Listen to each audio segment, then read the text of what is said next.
It's about to begin.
Welcome back, sir.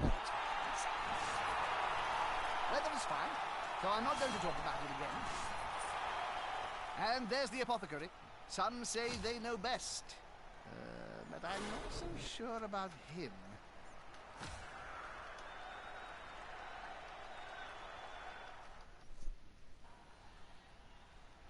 It's time.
Can you hear me? Yep. All right, cool. You're broadcasting already? Yep. Has the game started yet? You guys passed the inducement screen? Yep. Oh shoot. Okay. Well, I'm loading up the match. Sorry, I ran a few minutes behind. You're fine. What turn is it in? Turn 1. Okay.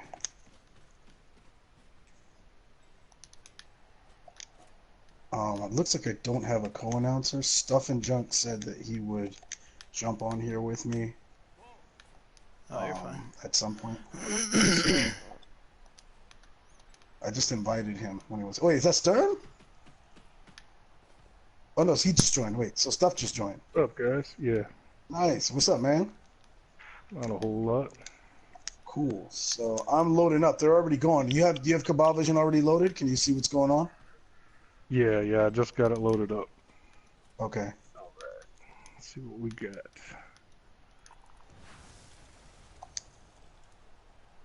Unfortunately, I'm not very familiar with either of the teams.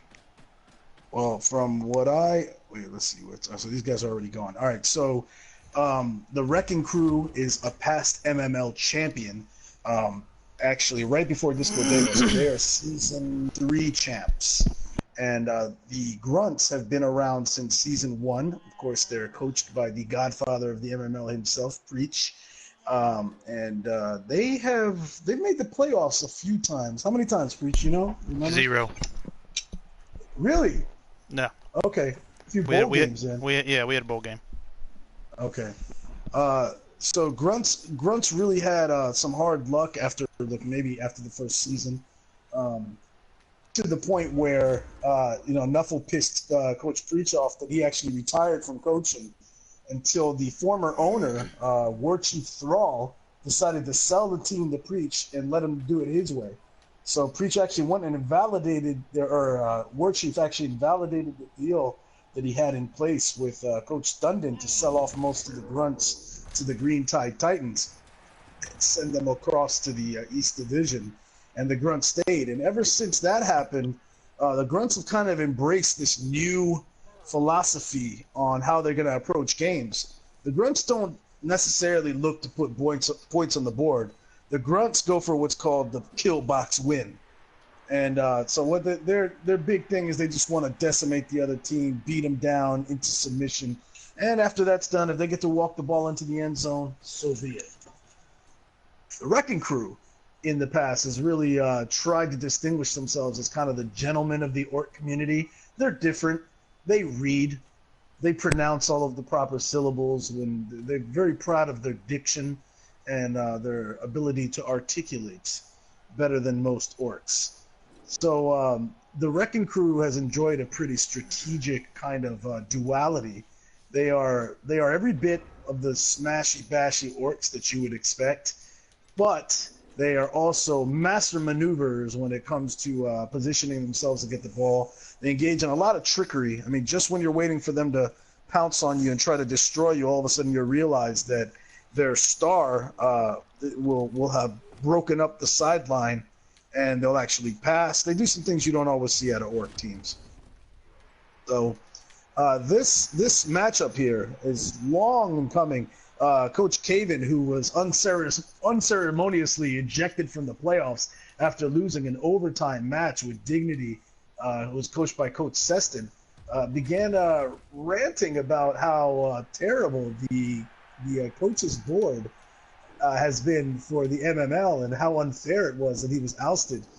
So this, you could call he's basically, the crew has been on a campaign to exact its revenge upon board members and the teams that they coach. So they successfully did that in their first match of the season against Dignity, just totally wrecking the Dignity team. And now here's a chance to do it to the commissioner himself. And the question is, will that happen? Will Preach let that happen? That's an interesting question. I happened to catch the Dignity and Wrecking Crew game during the finals last year. Was it Bloodbath? Oh, the one in the finals last year. Okay, yeah. Yeah, or last season. Right. Yeah, it was the. Is that our first injury? Yes, I believe so. He's gonna miss a game with a smashed hand. So what'd you think about that matchup last season? Oh, that was I don't know. Did they ever catch that gobble ref? I know I think he's been on the loose for a while now. I'm not sure. I guess the league did an inquiry, but that was the end of the season, and we haven't seen him resurface yet. So we'll see.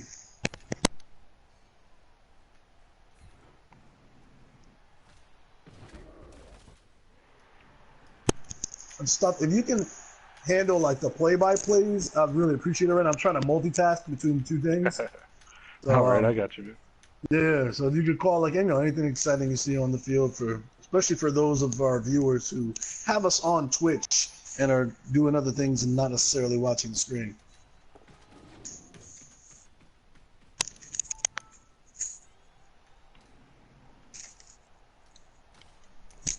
And Looks like jump in Grazog with the broke color down the field. commentary. Yeah, that was Grazog.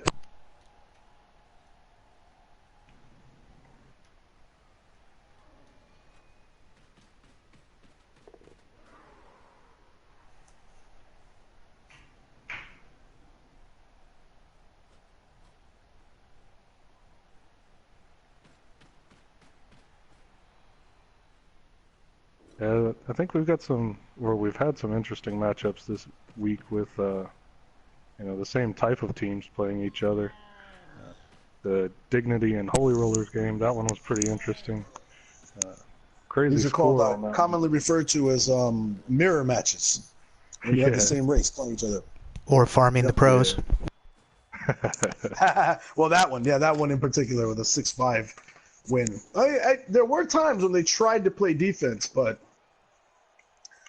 I will say I have walked in with a game plan where the game plan was don't play defense and just bash. Like for instance, Greendale played Tiger Sharks, Grandiose Gladiators in the first game of the season. They had 3 guys with agility 5. So my game plan when they got the ball was I'm not playing. Why bother? I don't have enough guys to cover all 3 agility guys once they get them downfield.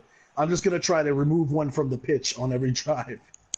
But I managed to get lucky and create a lot of ball control in that game. So they only touched the ball once for about 2 turns. That was it. That's how long it took them to score.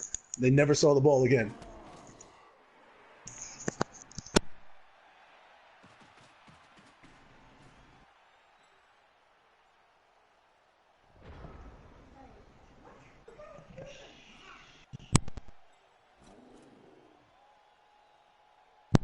Yeah, gotta apologize if you guys hear any background noise. We'll just call them my little co-announcers.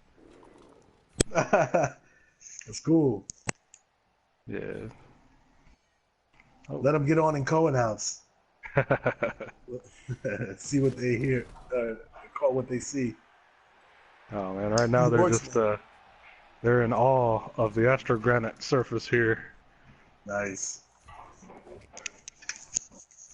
Hopefully you don't end up having to explain death to them. I think they got it pretty clear. They've seen me play enough games.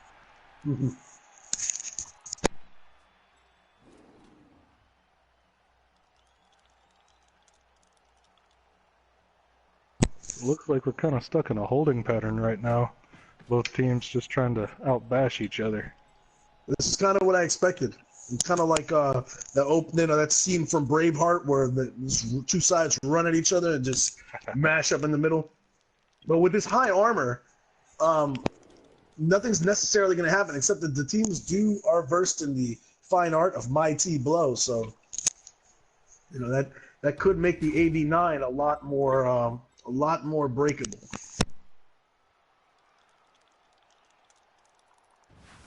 I certainly hope so. Nothing against either of the coaches here today, but everybody loves a little bloodbath. True. Besides the Orc teams, now I think we may have been discussing this a little bit on the during the Money Factory versus Just Norse and Around game last night. But the the MML has certain teams that have been around for a long time, and during that time, they've really managed to develop considerably. You're looking at two of those teams right now, and the Orc teams in particular are really dangerous like that because, now they've been able to, they've been able to accumulate a mass amount of mighty blow. To couple that with their high armor, when you face one of these teams, it really is like it could get really bad really quick. Either one of these teams could cripple your team very easily. So when you have two crippler teams get to face each other like this, it's good for everybody else in the league.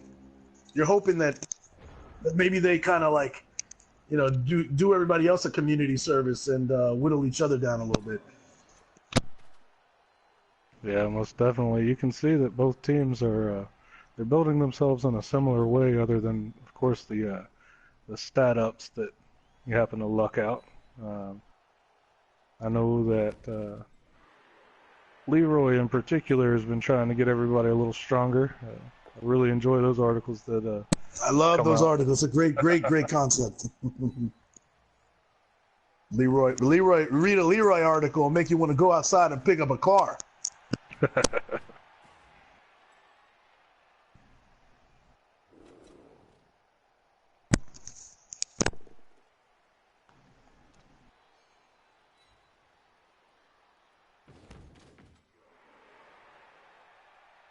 So this I gotta say. So the crew has possession of the ball.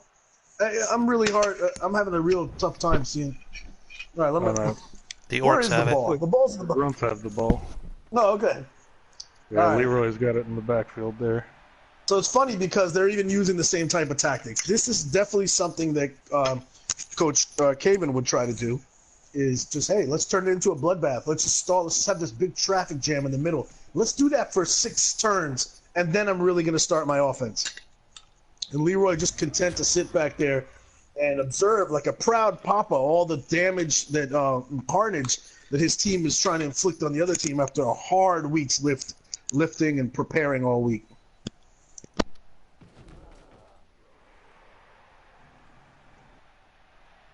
Well, hopefully the Grunts haven't burnt themselves out. Too much lifting can leave you feeling a little burnt out. Ooh, I think Leroy would beg to differ with that. He might come up. Don't say that too loud. He might come up in the booth.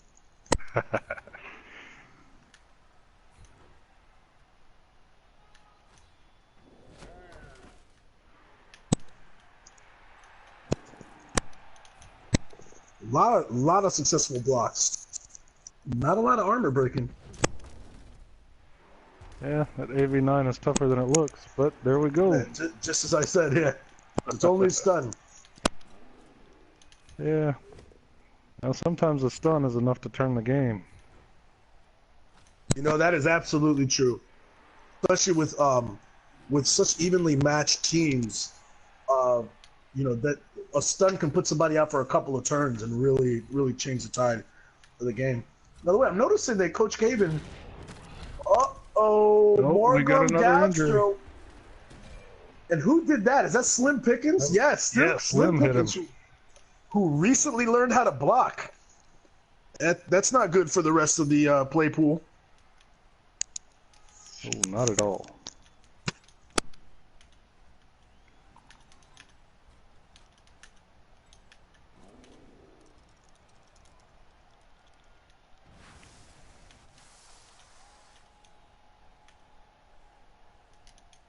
Coach Caven is a very experienced coach, and I'm wondering, he's a very good coach.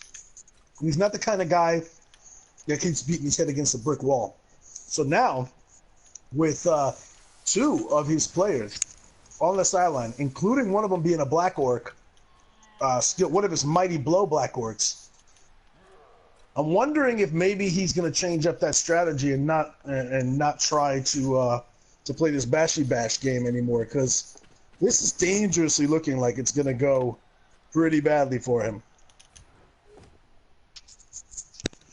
It certainly does. Looks like the Grunts have managed to open up the left of the field here a little bit. Left, looking from the Grunts' perspective. Wait, I'm looking from the Grunts' perspective. So that whole conglomeration of grunts is on the right. Oh, but you're Right. saying there's a big ass opening on the left. Yeah, Right, true. right. True.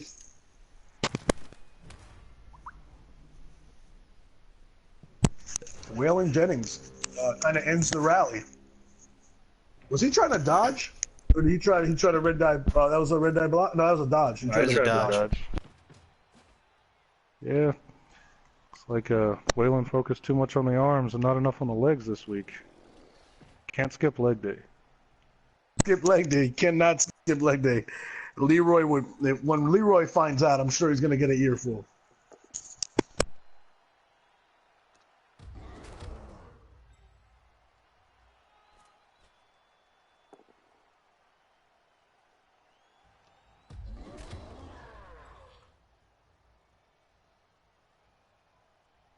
See a couple unsuccessful blocks on Grazog. It looks like Razog did not skip leg day. Razog just fended off two angry orcs over there, Takru and Morgoth, trying to give it to him. Trying to show him, give him a little bit of the business. And he ain't having none of that. He said, I'll squat both of you troglodytes.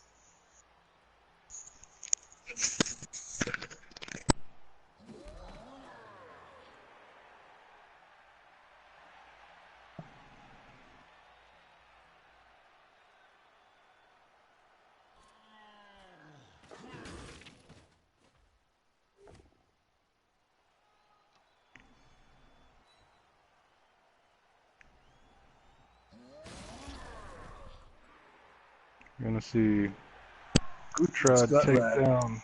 Who was that? That was Gutrad with the hit. Ah.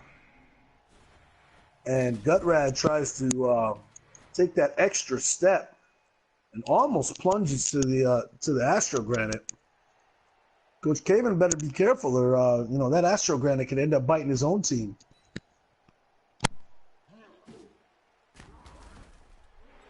Indeed, that's a very rough surface.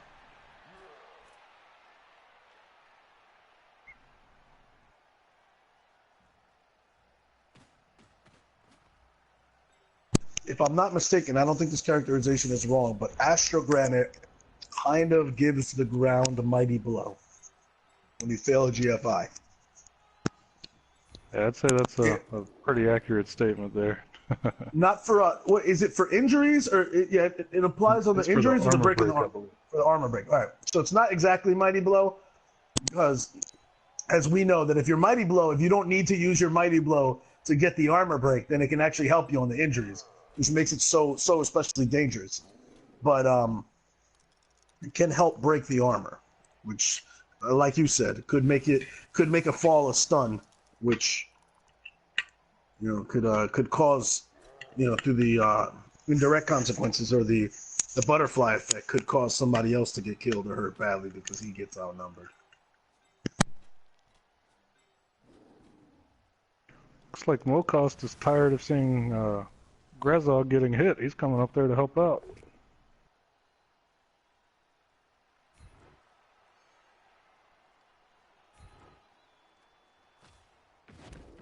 We'll see Testercles unsuccessfully block Breakthroat.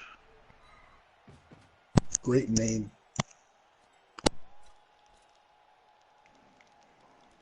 Yeah, orcs keep it simple, man, but sometimes that's what you need.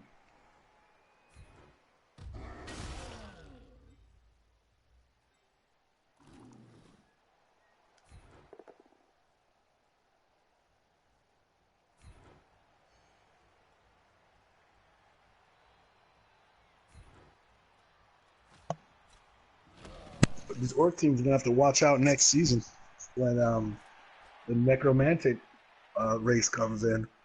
Oh yeah, they'll definitely be in fear of that claw, that frenzy claw, I believe it is. Absolutely.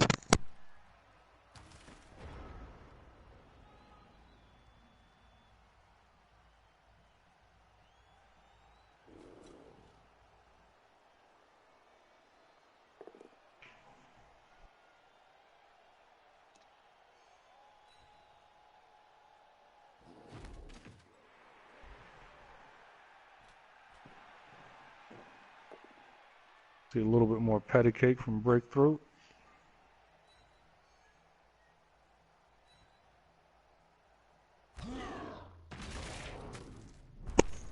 Wow! Oh, Testicles hits the Astro Granite. Breach decides to hold his apothecary off. That we won't see Testicles again until next week.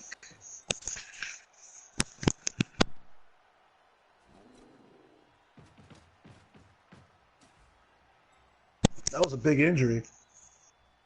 Oh, yes. Now it makes a differential. Only one. Yeah, that evens up the black works on the field.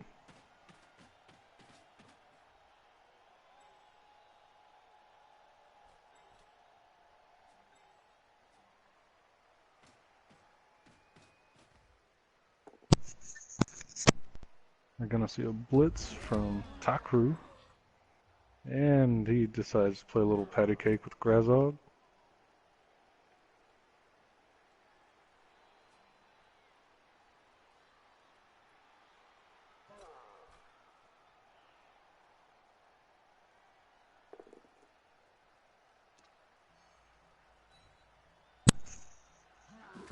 There's a pow. What do we got? Morglum goes down, but it looks like he'll be back up.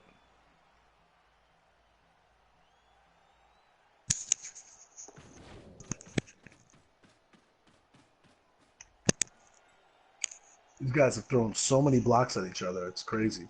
Nobody wants to back down.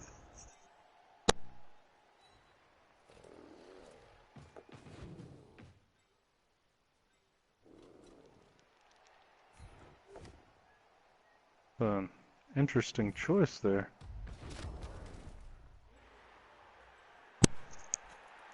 I think he was tired of hitting somebody with block and decided to try to thin the numbers out by going after the guy with no block skill.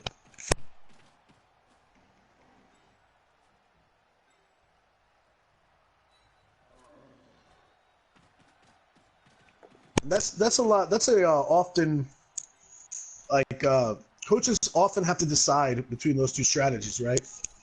You have your mighty bow, please. You're ready to hit somebody. You look across the pitch and you realize, all right, there's the star on the other side. That's the guy I want to keep hitting. I want to take him out.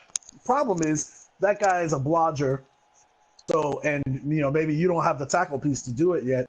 So you decide, you know what? Maybe I'm going to focus my hits on this other guy over here, who that's a blodger with AB9 maybe or AB8. But there's these other guys that are like inexperienced. They're on the field and they're worth something because they can assist people, they can block they can block paths, they can do these things. Do I maybe just want to pick on the easy AB7 guys who are moving from the pitch and get the numbers advantage? So that's kind of like the dichotomy. I bet both can be effective. If you go for that star player and you manage to knock that star player out, you've severely dealt a blow to the other team. But I've also been personally burnt by it, where you take the numerous hits against the players who are more skilled, and you don't get the pow or you don't get the die roll you need to bring that person down because of their particular skill set. Whereas if you had took the same hit against somebody less skilled, you would have got it and maybe even took him off the pitch. Tough call to make. Oh yeah, definitely. It looks like we're gonna see a stun on Gorfeng Itzai. And the guy that hit him was Tackler, who just learned how to frenzy.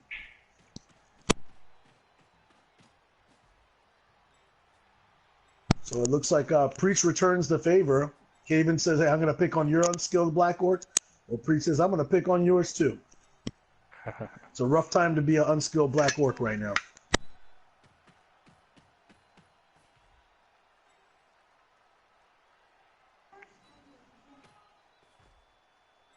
We got so caught up in the hitting stuff, we didn't even notice. Hey, it's turn 6. Leroy notices, though.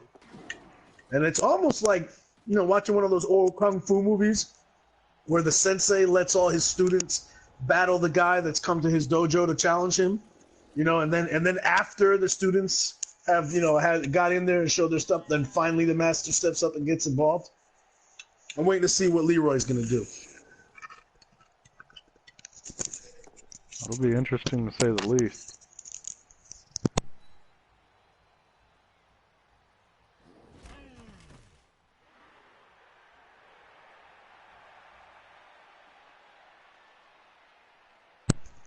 One thing I would bet money on, though, is that this is not going to be a high-scoring game.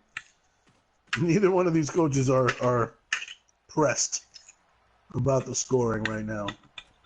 And if and I can, not yet. Well, I can bet you that if Coach Caven manages to keep Coach Preach out of that end zone, there's a good chance the Grunts will not see the ball again.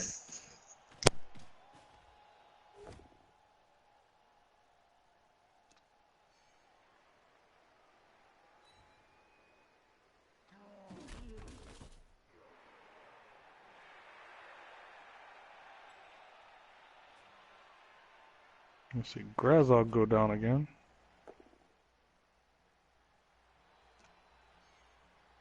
The thing that sucks about mirror matches is they're a little hard to track, like who's on what side or whatever. You know, even because these guys, they got different colors, but even the uniforms are pretty damn similar and all that green.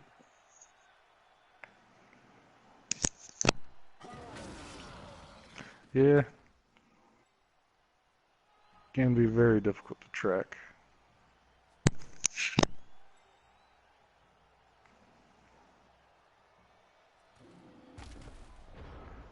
It looks like Caven's telling his guys, you don't let anybody through.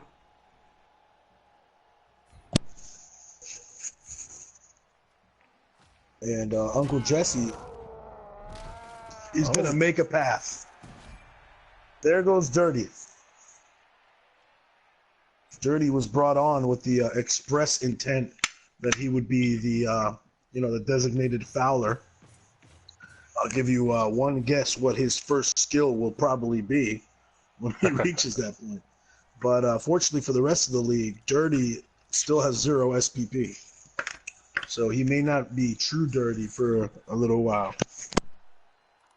Yeah, he's going to have to build up for a little while before he's old Dirty, you know? Old dirty bastard.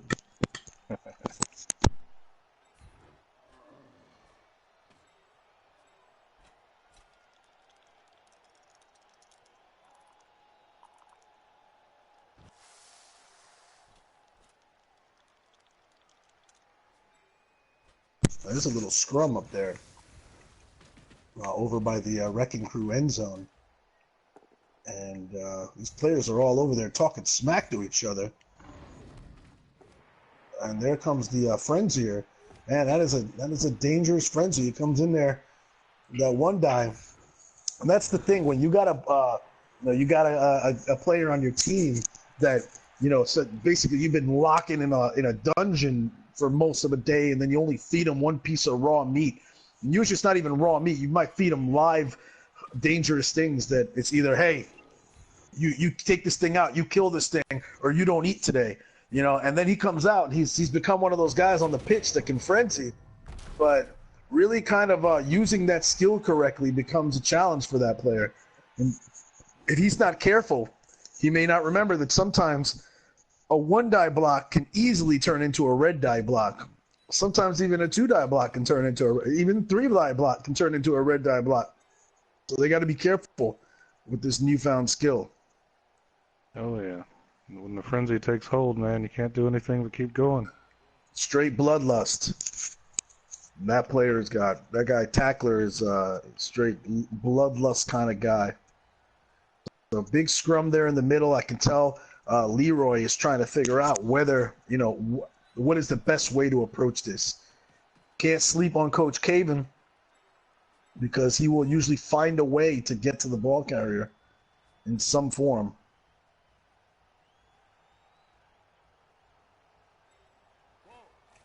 And the presence of the Astro Granite here really is limiting Leroy's ability to get where he needs to go.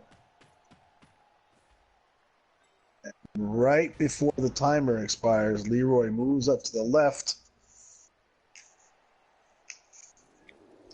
And now this is dangerous because, remember, the Wrecking Crew has a blitzer named Growth who can move in one turn 16 spaces. And if he needs to, he can even do 4 more with some risk. So basically, Leroy has moved up within range of Grouth.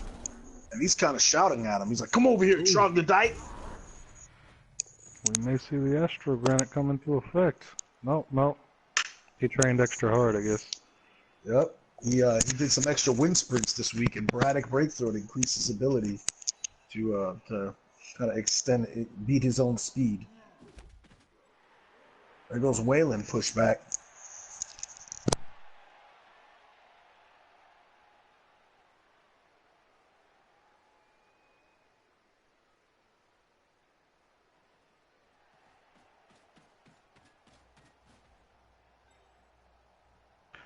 I didn't get a chance to see the inducements. It looks like the crew took a wizard. You think we'll see it before the end of this half? I doubt it. I doubt it unless... Yeah, unless... If Preach moves into the position... Actually, you know what?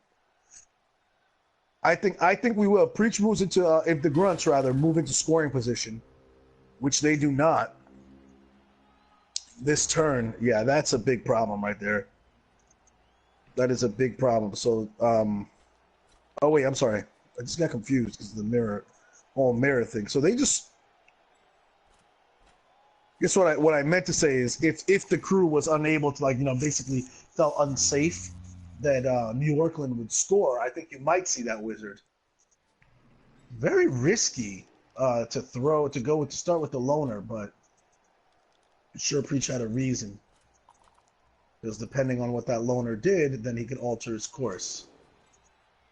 Now, basically, yeah, you may have seen, if that turnover hadn't happened, you may have seen Caven use the wizard to make sure that the Grunts could not score in turn 8. Because, like I said, if there's any coach that's really good at ball possession, it's Caven. So...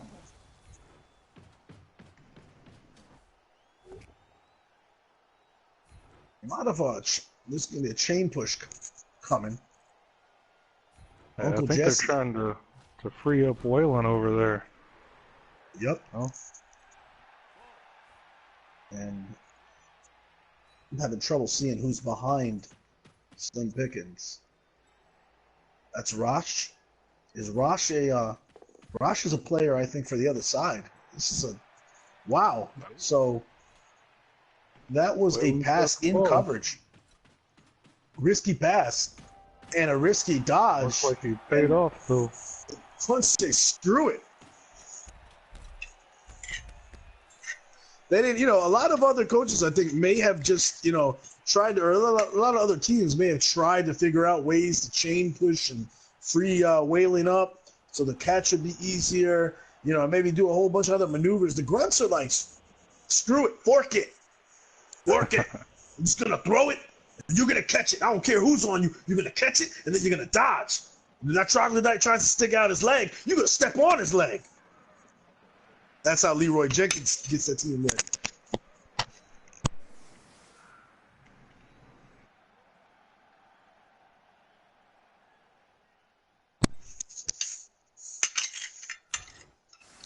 See, so... here come the Orcs. They do have a movement 8 player. And the question will be from Caven. Does he want to attempt that one-turner with his movement 8 player? Or is he just going to try to bash and even up the odds? It's a rough call. You need points to win, but that's quite a risky move. Especially with only movement 8. And on Astro Granite. So you have to take those GFIs could hurt really badly. Caven will take chances when necessary, but I don't think we're going to see the one-turn attempt. Could be wrong, though.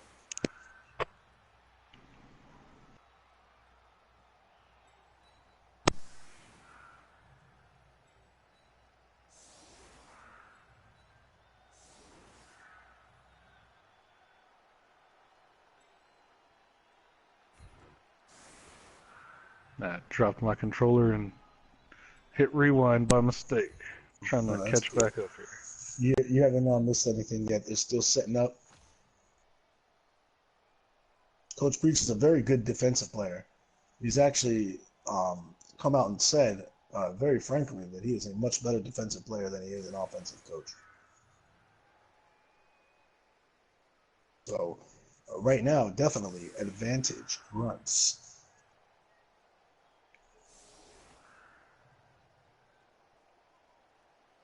I didn't get the chance to look at the standings, and I don't know who's like how each team is ranked.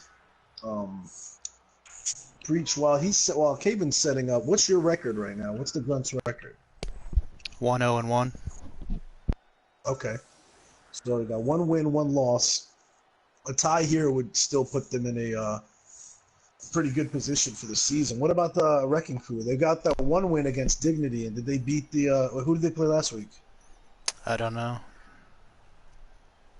I remember them playing. I just don't remember who it was.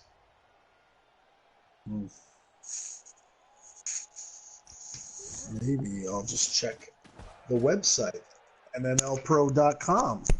Right, if only there was some sort of a website that was maintained that had that sort of stat. And if only the commissioner of that website was constantly berated immediately by the members of the league if he didn't quickly update results. 5 seconds has passed. This thing is out of date. Yeah. What is this crap? I can't even play in this league. This is just so... This is so basic. I can't. I just can't. Yeah, I know Pong was big on asking for updates as soon as possible.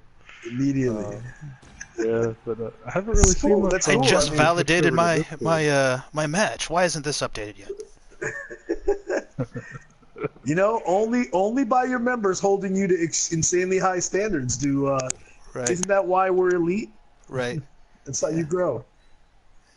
So if I click this handy the Dungeon West tab for the standings. We have an injury. Oh wow, another one? Oh, that's a serious concussion on Morgum's smash arm. And now the question becomes, will Preach send out the Apothecary? And he does. There is no casualty. The Apothecary actually does his job. He goes back in, he shows him 1 finger, then he shows him 2 fingers, and the orc can't count anyway, so whatever answer he gives is correct. They send him back out on the field, give him a piece of candy, or send him back over to the bench rather, give him a piece of candy and tell him he's going back in at the half. Man, just throw some dirt on it, man. Smoothies. We drink smoothies. Nice. And there goes Slim Pickens, knocked down. His head is bloody but unbound. He'll get back up. Yeah, so looking at the Dungeon West, I didn't realize that New Orcland is tied with Dignity for the first place spot. And if they... Oh, you're 1-0-1, so you 1 win, 1 tie. Correct. That's all right. So you said that before. The only reason that got confusing for me is the game actually orders them win, draw, loss. Oh, okay. Right? My bad. So, yeah, that's a little different. Yeah, so that's why I can see now why you put it that way. So wow, with 1 win and 1 tie, New Orcland is actually at the top of the standings. So even with a tie here by New Orcland stays number 1. That's awesome. Especially when all the team cares about is Pillbox wins. So winning the actual a for real win is actually just like cherry on the cake. Or icing on the cake, or however the saying goes. We beat Skaven this year, so we're happy. Nice. I did not fare so well against the Skaven this year, unfortunately. We did get a tie out of it, and I will take that. That was a hard-fought, butt-clenching game. That was a hard-fought match. By the way, I totally didn't realize this, and you may have stuff, and you may have wondered why, you probably wondered if it was some kind of mind game I was playing with you. But the entire game, I sat my guard blocker lineman on that sideline, and instead kept going with the unskilled lineman. I did that by accident. I'm like, at the end of the match, I forgot. I was like, I have a guard block piece, and I never put him in the whole time. So I'm like, oh shit, I could have used him. Oh man, yeah, that would have turned the whole game. I don't Yeah, think we and would if have I tied would, at that point. and imagine if I would have, even if I hadn't used him, if I wasn't going to use him, I could have just fired him, and then that way you wouldn't have got your wizard. I'm like, son of a bitch. So I'm going to find a way to justify it in the next story. Like, he was late to practice. I had to bench him.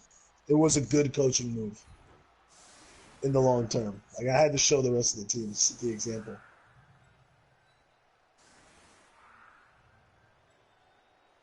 Let's take a look at the Iron League while we're at it. Again, using this handy-dandy site, MMLpro.com. That is MMLpro.com. Atop the Iron League is actually the Snitchburg Pirates, who are 2-1 straight up win-loss. So won 2 games, lost 1.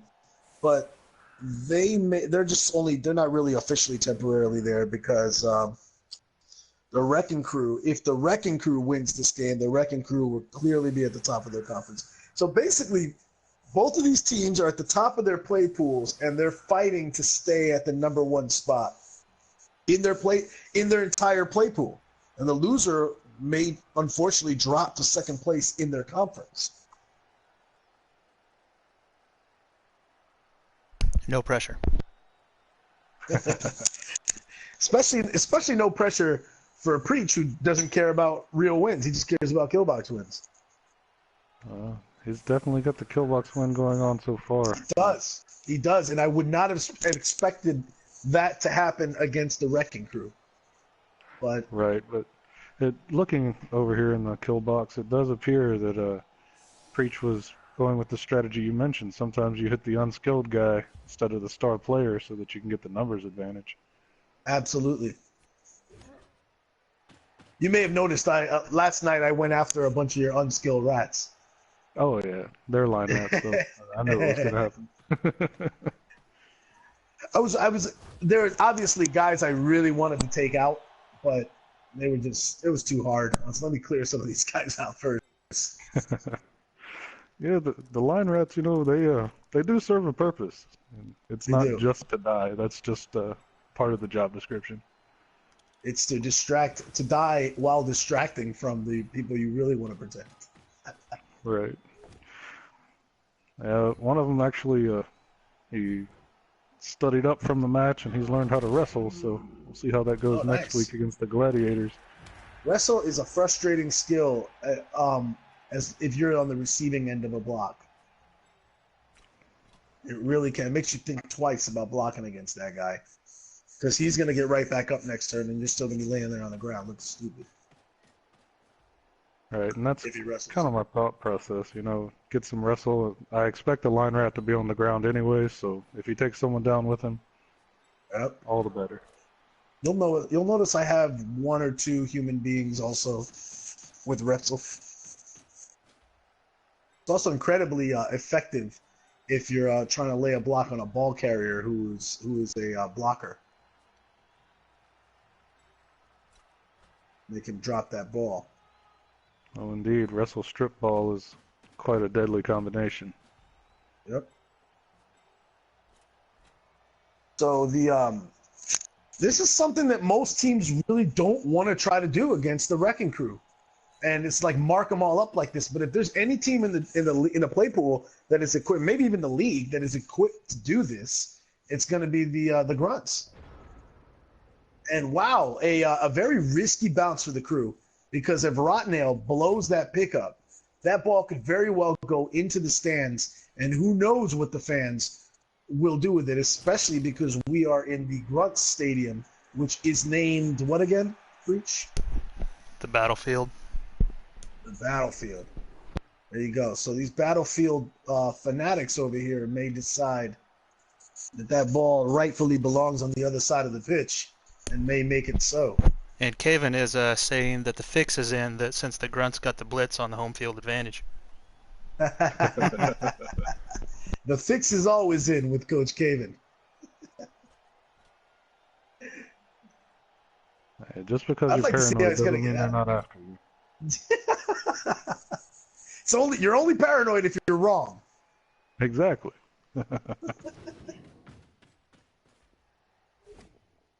And there's the dodge from the dodgy gut rat, and this is the dangerous part, is that, again, Caven is very good at figuring out how to regain that numbers advantage and throw his assists where they need to be. Gut rat making himself useful in the case of 2, maybe even 3 blocks, additional, 3 blocks, don't need through, and then it's going to help other people do their thing. That's it. He's going to sit tight. But that frees up Rosh to come throw his guard ability up somewhere else. And the marking, this is where the marking can get very, very dicey. They can make you pay for it. And Takru manages to floor Uncle Jesse. But Uncle Jesse will be getting back up next turn. Problem is, there's been another experienced guard freed up, and who knows what he's going to do. He has a choice right now. He could go help Gorfang, or no, he's going the other way. He's going to stand in the way of Mokost, or at least in his vicinity. That's a lot of trust in Rotnail to do his thing, but he shows why he's trustworthy. Rotnail ably picks up that ball. Now, where is he going to go? He's probably trying to figure out what kind of distance Mokost has from him.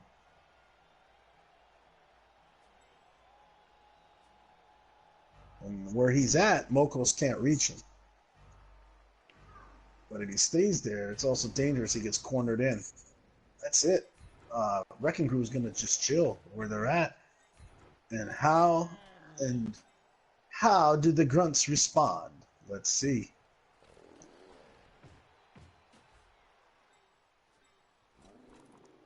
So Askar Breakty is going to run up, confront Gutrat and Gorfang. And we're going to see Gorfang eat Zai go for a trip from Morgulum Smash Arm.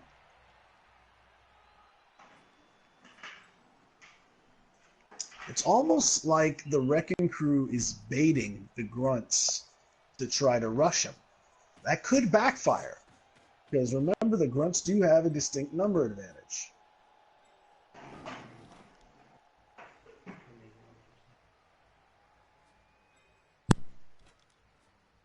You're going to see Tackler move into place. The question is, what is he going to do with Mokost?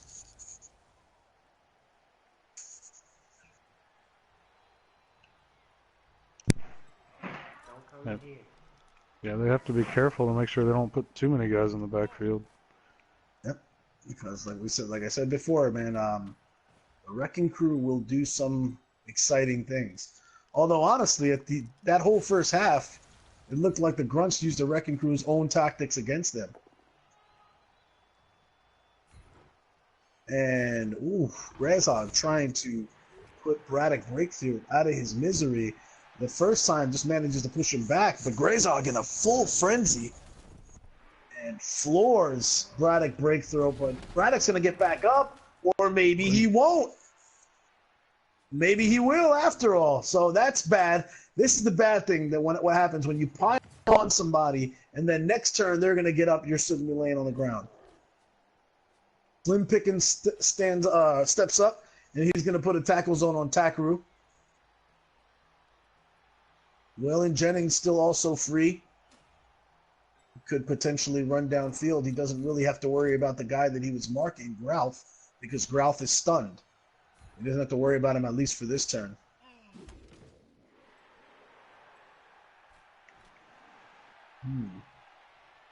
Interesting. So, man, the Grunts putting some good blocks in on people. They down a couple of guys, but unfortunately they can't increase their numbers advantage. And there's a big question here. Yep, there you go. So you're going to have... Smart. So the Grunts send one guy over there to cause a problem for the ball handler, but they're not going to send two. And instead, they're trying to cover the possibilities of passes. But Gorfang, or Morglum rather, wait, which one is which? This is Morglum decides he's going to open up a hole. The hole's not complete yet. It's in the making. Just really tough to do with the numbers advantage being the way it is. And anytime you're down that many players, it starts to eat at you. Yep. A lot more pressure. Hey guys, my wife just said lasagna's on the table, so I'm gonna be back about 20 minutes. All right. Just let Leroy run the team. That's how it goes down anyway. He would stop the show and we just start doing calisthenics and push-ups. Like, all right, everybody, halftime lifting session. Let's go. Those cracks in the Astro Granite are from the Grunts walking. I'm sure.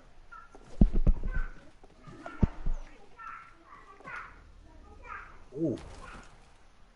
And will the Wrecking Crew's own? Wait, will the Wrecking Crew's own Astro Granite?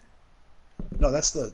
What the hell? Yeah, that's the Wrecking Crew. No, it's the Grunts. This is the Grunts stadium. Yeah, whoever's on the left side of your screen is a home team. Yeah, no. I meant. Oh, I'm sorry. It is the. I thought that for a second I was confused as to who had the ball. All right, so it looks like the Wrecking Crew's making their move. They don't want to sit back there and let the Grunts press on them. I guess what I was starting to say is will the Grunts Astro Granite bite the Wrecking Crew? But it does not because of their wind sprints. The Gutrad did this week. Uncle Jesse gets knocked out. Taking a nap. What a bad time for that to happen. And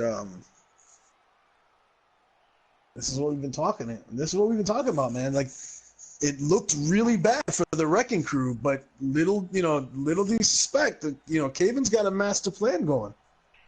It's like, okay, you want to take that guy away? You think that side is open? It's not. We're gonna clear it, and now they got a little screen going toward that wide zone.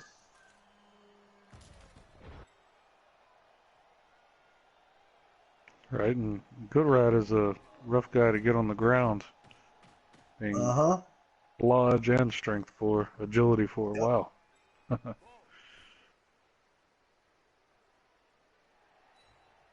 If they don't get a few Grunts over to that side of the pitch really quick, yeah, this could get ugly. Oh, Leroy himself is coming over that way.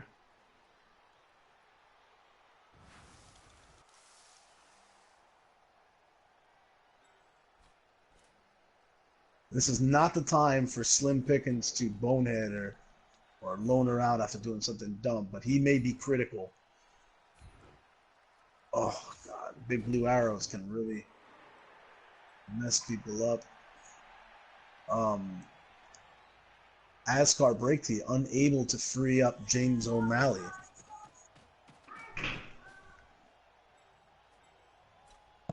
And Grayzog's going to drop back in case he's going to try to chase down Gutrad.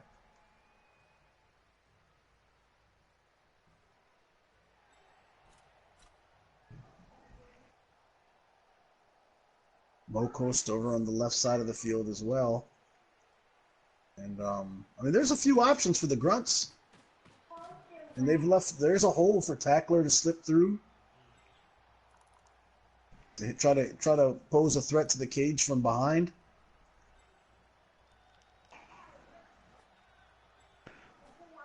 Yeah, the crew's got to be careful they don't get caught in that. He can get a one die. Yeah, he can get a one die on Gutrad right now with the Tackler. With Tackler. No, it's red. Yeah, it's red. Because that's right. Gutrad's a strength 4. Yeah. Well, still cause a threat. Oh, yeah. What the Grunts need to do is avoid from getting walled off from that side of the field. And it was dangerous going with the control at that point. Especially without first moving tackler to where he wants him to go.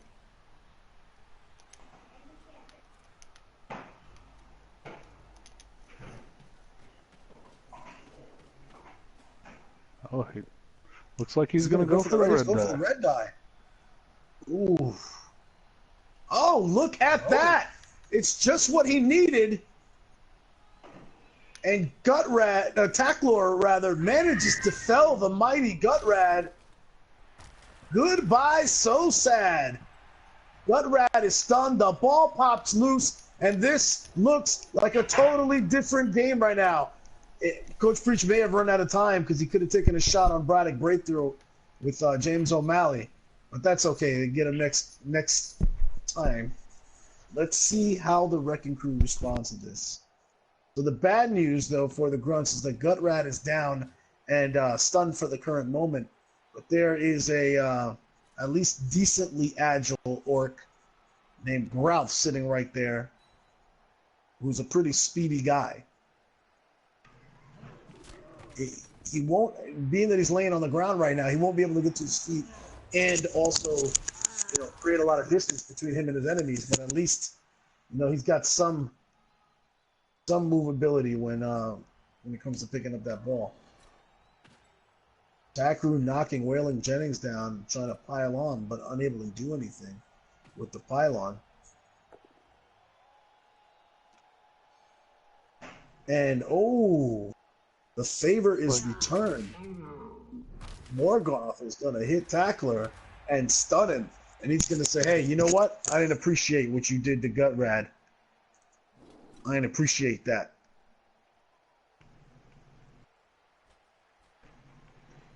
The question is, do you now take Morgoth and pick that ball up if you're the Wrecking Crew? Yep. Well, of course you do. Wait, what? No, he runs past the ball, and he marks up the Grunts. They're just trying to clear the area from that ball. Yeah, because what they want to do is they want to free up Rotnail.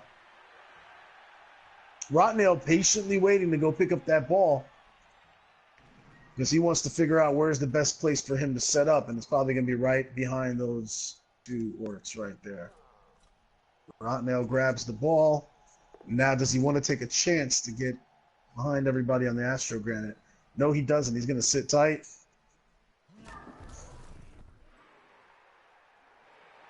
The blocks are starting to flow for the Wrecking Crew.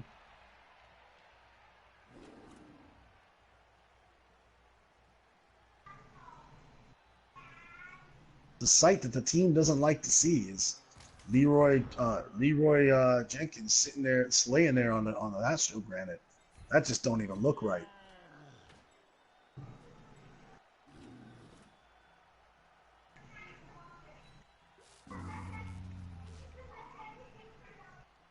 Oh, that hurts. That hurts. Slim Pickens picks a very, very bad time to be really stupid.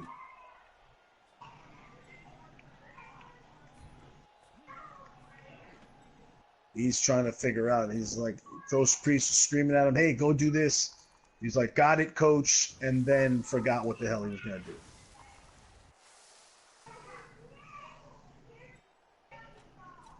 Decisions for the Grunts.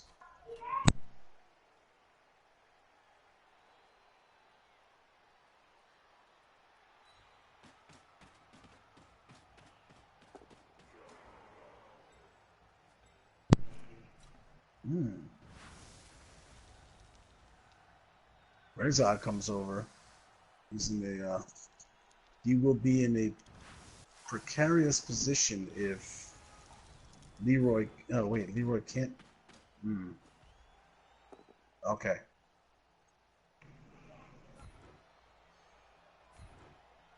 Bam. Is that Mokos hitting Morgoth? Yeah, looks like Morgoth decides not to follow up. And now Gorfang is looking like he's in a difficult spot. The other person in a difficult spot is Another person in a difficult spot is Waylon Jennings, who's outgunned right now in that center. And Braddock Breakthrow just continues to hold his ground. They can't bring him down. Braddock did not skip leg day either.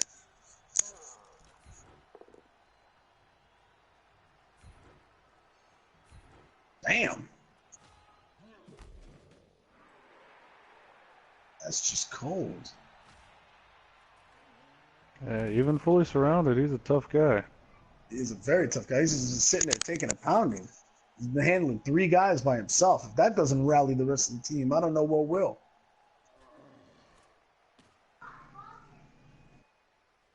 Basically, Braddock is an old combat veteran.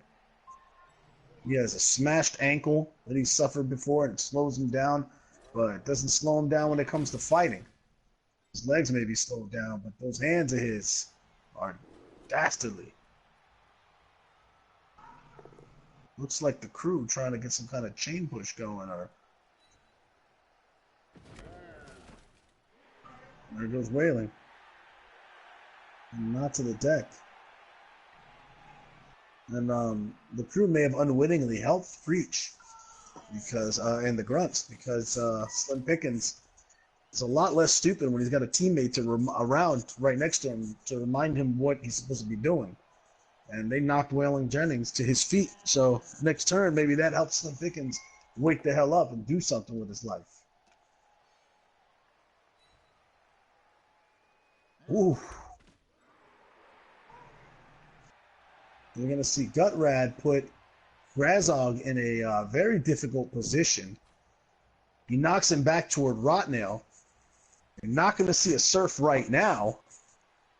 Yeah, I don't think there's any way to get the surf for the Wrecking Crew. So instead, they're just going to settle for the knockdown. Not just the knockdown. Stun. So Grazog is down and stunned, and that that hurts Preach on the on the attack end. But with Grazog laying there blocking that sideline up, it's also kind of helping him to make sure that Rotnail doesn't flee up the sideline. Right, he's become like a roadblock more or less. Yep. Ooh, Leroy put back down on the ground by the bigger Gorfang Eats Eye. As much lifting as Leroy does. Yeah, as much lifting as Leroy does, I thought he'd be stronger. Uh-oh. So now, Braddock Breakthrough manages to stun. He's going on the offensive. Orcland, yep. He's tired of being hit. Yep.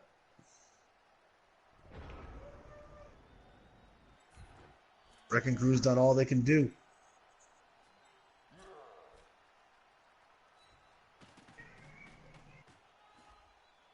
Big question is what is Slim Pickens gonna do? Will he get back in the fray? The Wrecking Crew do not have an ogre, and Slim Pickens being going really stupid for a turn and another one before his Coach Caven has outwardly voiced that that's the reason why he doesn't like big guys for the most part. But now Slim Pickens getting himself back in the mix, trying to redeem himself, and he's going to provide a little boost right there to Mokost. So is Leroy Jenkins, who's going to stand up. And actually, this could go one of different ways. There's some different ways.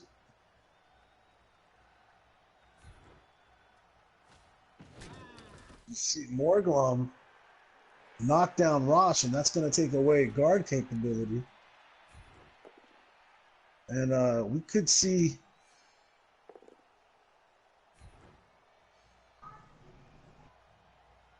there's a chain push.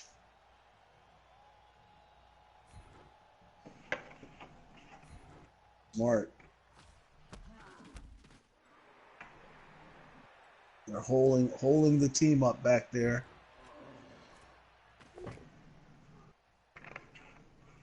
And bam! Look at that red die block.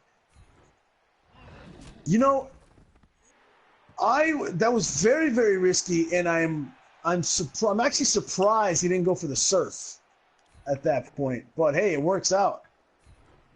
Whatever works, works. I think I would personally think I would have gone for the surf. Yeah, but then you're right by the Instead- sideline, and all you have to do is step out, come back, and get resurfed. Yeah.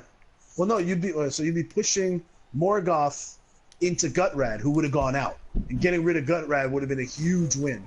And the next guy back there would have been Morgoth. Hindsight 2020. Yeah. I'm not a mean or coach. Man, you got to do whatever you got to do to get rid of Gutrad. But the nice thing, though, is right now, Gutrad is in danger of getting surfed. So if something goes terribly wrong for Coach Caven, it's bye-bye Gutrad. It looks like he's clearing a path for Gutrad to get himself out. Yeah. Oh, And I'm also a little surprised that Preach did not encourage Tackler to run and grab that ball. They have a reroll. I think they had a reroll available. Oh no, they used it, right? Yeah, they used it on the red guy. So, okay, so I'm not that surprised. Because I could have gone bad in different ways. Looks like the crew has once again freed up Rotnail to grab the ball.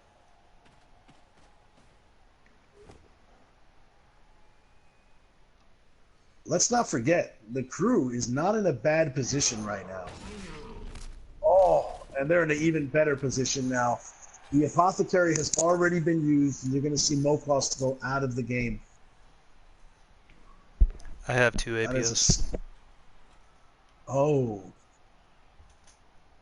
wow, so they had a lot of... Oh, no, okay. Wait, how did... You just bought an extra Apothecary? Against the crew, you betcha. Okay. That's something a lot of coaches don't do. They don't want to spend the money. They're thinking It's that because they're I cheap. could use that Those are the money in same future. coaches that are fouling. the same coaches Hey, that buy bribe instead I'm one of of those. Apothecary. I'm one of those guys, yep. I'm one of those guys. I'm not saying... And I am pretty cheap also with the money. Until I get my team where I want it to be. But I generally don't like spending money pre-match. I'm not going to do it for...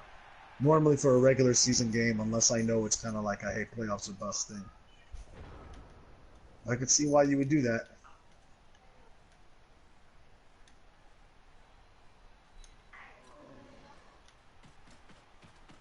So the Wrecking Crew is unable to free their players too much. They've got the Grunts in unenviable positions pinned up on the sideline. So it's actually making them have to choose between whether they're going to want to use their blitz on a, to free up one of those sideline guys, or whether they're going to use it to take a hit on the ball carrier. Oh, looks like Slim's paying picking. off. Yep. Oh! Critical knockout at that point.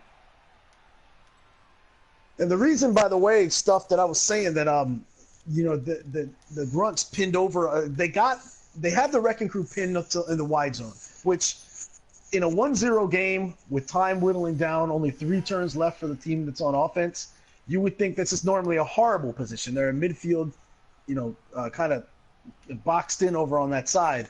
The only thing is that let's not forget the crew has a wizard left. That wizard has still not used himself. So if the Grunts bunch themselves up too hard, we could be seeing yet another effective fireball that could open up that wide zone the way that, in a perfect way for the crew to be off to the races up that wide zone. Also, though, again, remember, Coach Caven is a guy that does not like to take very many risks if he doesn't have to. And, if you leave him the opportunity to just clear that path with a fireball, you may see that happen. New Orcland using its last remaining reroll very effectively. And we're going to see Grazog take a tumble. Very risky to pile on at that point, and it does not bear fruit. And now we are looking at an open tunnel up that sideline.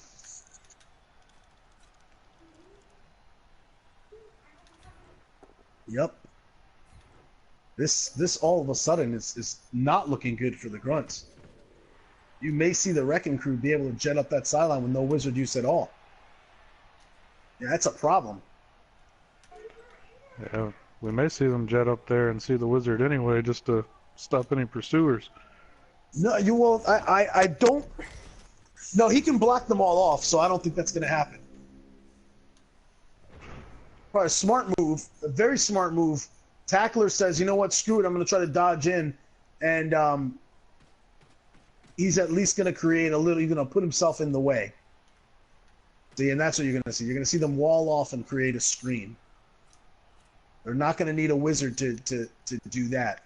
If anything, he can free up either the Black Orc, Varag Eatliver to come over and assist Ralph when he stands up in holding these guys back. Or you can hit with the Black Orc, push him back, and then allow Takru, the Blitzer. That's probably what he'll do. They want to free up Takru to create yet another block. And this is not looking good for the Grunts. And then remember that Caven still got the wizard for if they score right away, the Grunts can receive the ball, and you'll probably see the wizard right away in an attempt by the Wrecking Crew to score. So that's what happens. Caven knocks back, or Varag Eatliver knocks back with Waylon Jennings and marks up James O'Malley, and you're going to see Takru come over there and fill up the spaces. Oh no, he's not going. He's just going to straight up mark Gorkler, so Gorkler can't get over there. Oh, Caven is dastardly. This is what I'm talking about. The positioning from the Wrecking Crew is top notch.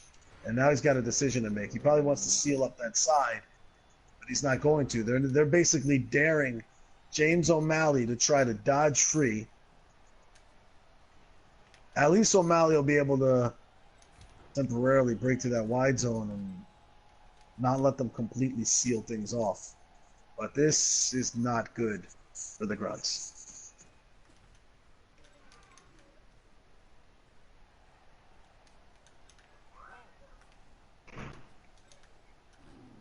Yeah, something good's really going to have to happen here. Leroy can get in position. And Slim Pickens got to be the man now. Got to make stuff happen. And at least, you know what? This is not bad. Slim manages to mark up all three orcs. It clears a path for Leroy to get over there. Razog can get over and mark somebody up from the back end. The situation could be a lot worse. And then they can try a dodge out with James O'Malley to provide some additional support, and then it'll force Caven to use the wizard.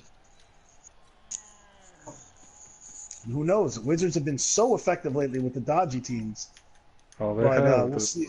That's for sure. Yeah, we'll see if the Bashy teams have that same kind of luck. But, you know, Wizards have also been known to screw up and fizzle out. Now, that was curious. Okay, just because he didn't want to risk. The Grunts did not want to risk Leroy slipping, especially not on this Astro Granite. So there is no tackle on Gutrad.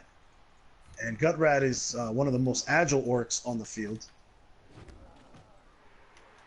Basically, I think I am predicting that Caven will most likely just send Gutrad flying downfield. He's going to dodge out. It's 83% dodge. You may not even see any hits. So James O'Malley fails the dodge and he's stunned. You may not see hits at all. You may just see Gutrad fly down, dodge out and fly down that field. He has the dodging skill. There's no tackle player on him right now. He may just go. I think that's what we'll see next. Oh, maybe not. Oh, he's just setting. I think Coach Caven is setting up the players for what happens if Gutrad fails when he goes for the when he tries to beat his usual speed. There you go. And he's going, and wait, is he just gonna sit there? Really? I have to Unexpected. admit, I'm kind of shocked. especially when you have a wizard. This kind of doesn't make sense.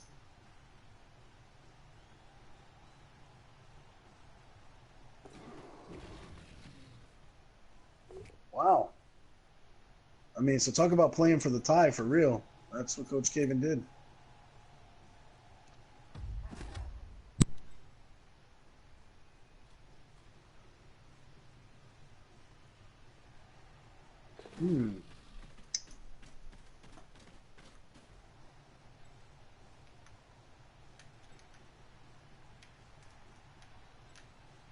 So, with some proper chain pushing, though, Leroy could get pushed. Yeah. So, here's what I see, Stuff. What do you think? Why Preacher saving the Apo? Yeah, you don't want Whalen having one less point agility. And the Apo comes in, and I don't like that long pause. The Apo comes in to fix the problem with his agility, and ends up leaning on his knee and smashing it, and that's going to be a permanent injury on Whaling. It's going to make him miss a game, but I mean he'll be functioning like normal unless he gets injured. But look, take a look on the right on that right wide zone, and look at Leroy. If the Grunts could get two players to stand right to the left of Leroy, one behind Slim Pickens and one behind Leroy, or to the left of, if you're looking from the Grunt side, right? That creates three players. No, wait. Screwing that up. They would need to put one there, and then still some. No, that's a tough chain push. Caven knew what he was doing. Basically, Leroy's gonna have to dodge out 1, 2, 3, 4, 5, 6, even then. Somebody's gonna have to clear that. Somebody's gonna have to clear Grouth out the way.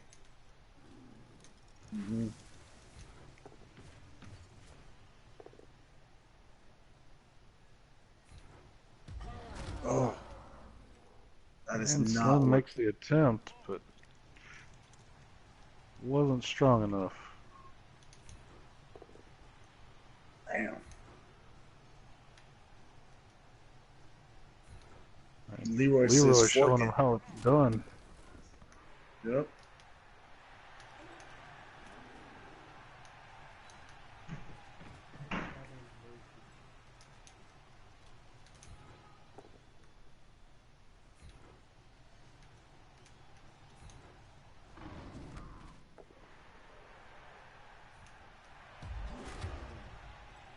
There was probably a way to turn that into a chain push, but it would have involved there would have had to have been a dodge in there somewhere. It's a very difficult dodge. Especially with a frenzy guy, man. There's got to be a way to do that. Somebody more advanced at chain pushes than me would probably more shots probably be able to figure out a way. Yeah, my chain push skills end at setting up for a one turn, and I'm not even great at that. It just takes some practice, man. In the beginning, when I first started playing this game, I was like, dude, I'm never going to learn how to do this stuff. Just do it over and over again. You'll start to, it starts to just kind of click after a while. And, and my version of click is like, okay, I can do intermediate chain pushes. So the Wrecking Crew ties it up, and unless Preach manages to engineer a fly one turn right here, you're going to see the crew go to 2 wins and one tie, keeping them atop the Iron League. And you are going to see the Grunts. What will happen with them? The Grunts will go to 1-1 and actually 1-0. One win, 2 draws, and no losses. So actually, this is kind of both teams draw, but it's kind of a win-win because both of the teams are going to stay at the top of the play pool and at the top of their conferences.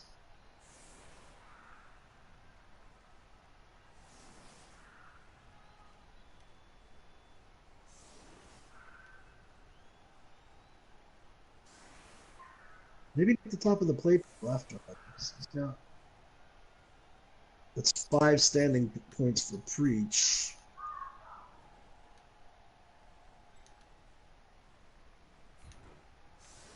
Using the handy dandy tab called standings on mmlpro.com. That is mmlpro.com, where you can actually find some really cool stories written by our coaches. Oh, look at that! The human beings are at the top of the league of the the division of the West Division. Didn't even know that. Indeed. It's awesome. So the crew will be 2-0-1.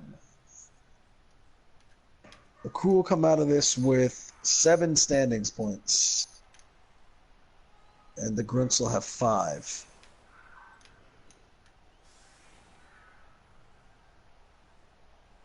Let's go look at the Iron League play pool, see if anybody has 5, or so the Iron League conference to see if anybody has 5. The Pirates, the Pirates will be actually. So the Grunts will still be at the top of their conference, but the Pirates and the will have the second place spot in the play pool. They'll be second in the Iron League, and they'll have the second spot in the play pool with 2 wins and 1 loss. 6 standings points. They'll be edging the Grunts by 1. Oh, look at that! Ball bounces into. It looked like it was going to bounce into Leroy's hands, but Leroy needed to. It looks like Leroy needs to work more on hands drills. That's not Leroy. Leroy just wants to get bigger. Looks like Slim has the ball.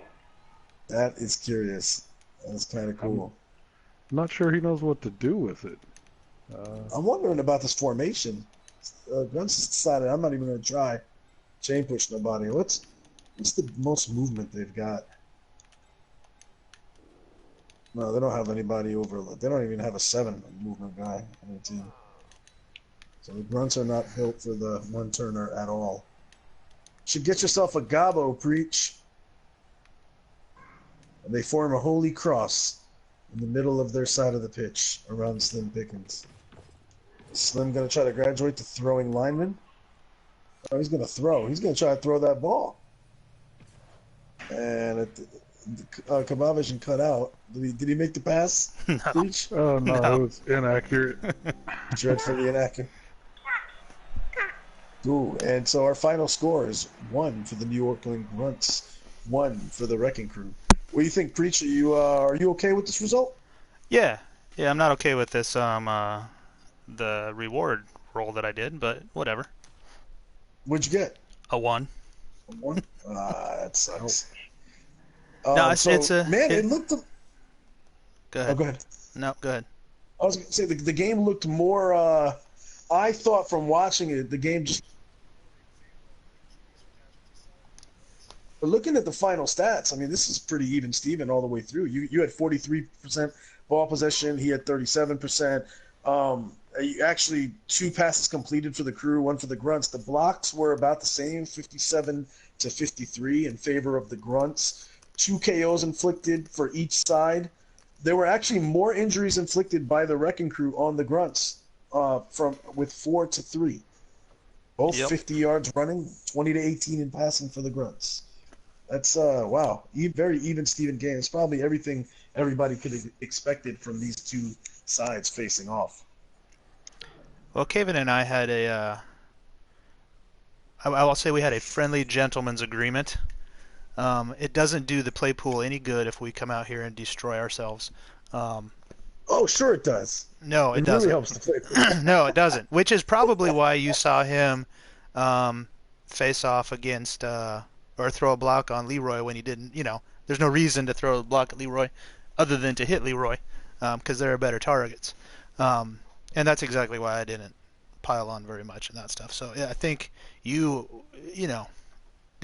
2 teams, I think we set out to win, but I think we're both happy with this result. At least I am. Yeah. And, I mean, I'm sure he is. He's still at the top of the play pool, rather. He's still at the top of the play pool.